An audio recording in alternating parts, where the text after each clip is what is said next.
We have lived as if in a trance. We have lived as people in fear. And now, our rights and our freedoms in peril, we slowly awaken to learn that we have been afraid of the wrong thing. Therefore, tonight have we truly become the inheritors of our American legacy. For on this first full day that the Military Commissions Act is in force, we now face what our ancestors faced at other times of exaggerated crisis and melodramatic fear-mongering, a government more dangerous to our liberty than is the enemy it claims to protect us from. We have been here before, and we have been here before, led here by men better and wiser and nobler than George W. Bush. We have been here when President John Adams insisted that the Alien and Sedition Acts were necessary to save American lives, only to watch him use those acts to jail newspaper editors, American newspaper editors, in American jails for things they wrote about America. We have been here when President Woodrow Wilson insisted that the Espionage Act was necessary to save American lives, only to watch him use that act to prosecute 2,000 Americans, especially those he disparaged as hyphenated Americans, most of whom were guilty only of advocating peace in a time of war. American public speakers in American jails for things they said about America. And we have been here when President Franklin D. Roosevelt insisted that Executive Order 9066 was necessary to save American lives, only to watch him use that order to imprison and pauperize 110,000 Americans, while his man in charge, General DeWitt, told Congress, "It makes no difference whether he is an American citizen, he is still a Japanese." American citizens in American camps for something they neither wrote nor said nor did, but for the choices they or their ancestors had made about coming to America. Each of these actions was undertaken for the most vital, the most urgent, the most inescapable of reasons. And each was a betrayal of that for which the president who advocated them claimed to be fighting. Adams and his party were swept from office and the Alien and Sedition Acts erased. Many of the very people Wilson silenced survived him, and one of them even ran to succeed him and got 900,000 votes, though his presidential campaign was conducted entirely from his jail cell. And Roosevelt's internment of the Japanese was not merely the worst blight on his record, but 4 decades later it would necessitate a formal apology from the government of the United States to the citizens of the United States whose lives it ruined. The most vital, the most urgent, the most inescapable of reasons. In times of fright, we have been only human. We have let Roosevelt's fear of fear itself overtake us. We have listened to the little voice inside that has said, "The wolf is at the door. This will be temporary. This will be precise. This too shall pass." We have accepted that the only way to stop the terrorists is to let the government become just a little bit like the terrorists. Just the way we once accepted that the only way to stop the Soviets was to let the government become just a little bit like the Soviets, or substitute the Japanese, or the Germans, or the socialists, or the anarchists, or the immigrants, or the British, or the aliens. The most vital, the most urgent, the most inescapable of reasons. And always, always wrong. With the distance of history, the questions will be narrowed and few. Did this generation of Americans take the threat seriously, and did we do what it takes to defeat that threat? Wise words, and ironic ones, Mr. Bush, your own, of course, yesterday in signing the Military Commissions Act.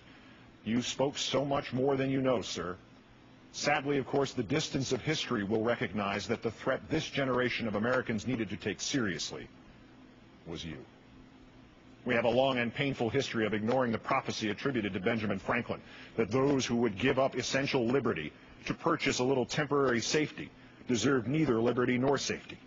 But even within this history, we have never before codified the poisoning of habeas corpus, that wellspring of protection from which all essential liberties flow. You, sir, have now befouled that spring.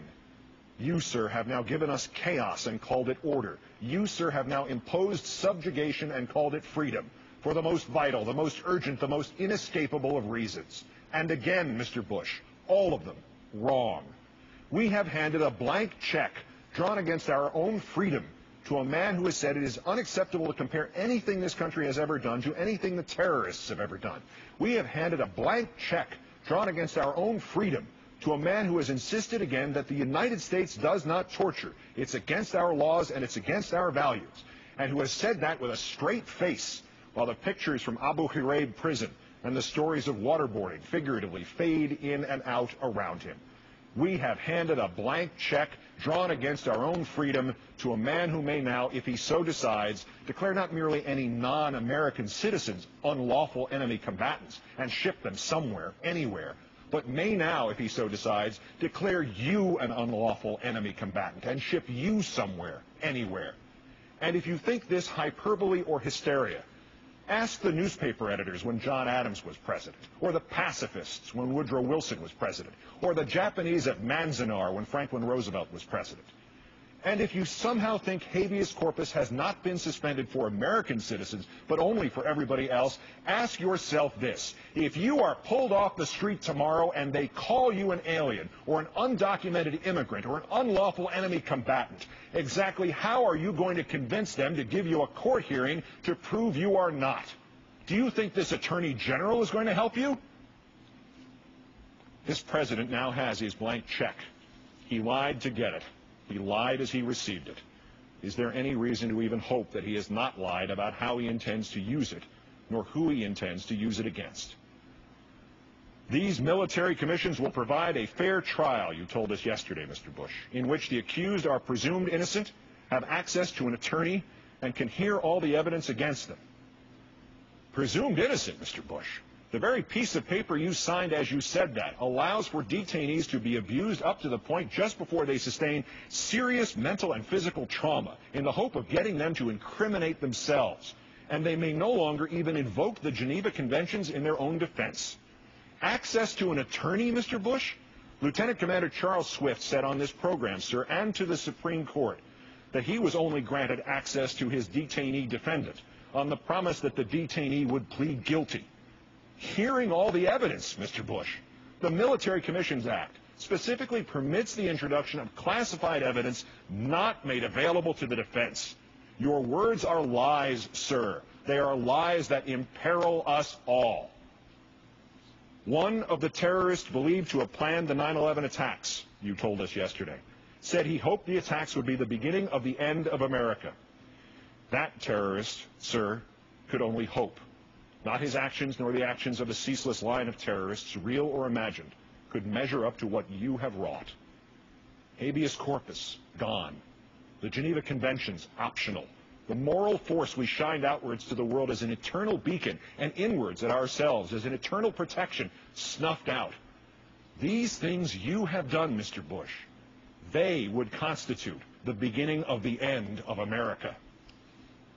And did it ever occur to you once, sir, somewhere in amidst your 8 separate, gruesome, intentional, terroristic invocations yesterday of the horrors of 9/11, that with only a little further shift in this world we now know, just a touch more repudiation of all of that for which our patriots have died, did it ever occur to you once that in just 27 months and 2 days from now, when you leave office, some irresponsible future president and a competent tribunal of his lackeys would be entitled by the actions of your own hand to declare the status of unlawful enemy combatant 4 and convene a military commission to try not John Walker Lind, but George Walker Bush for the most vital, the most urgent, the most inescapable of reasons.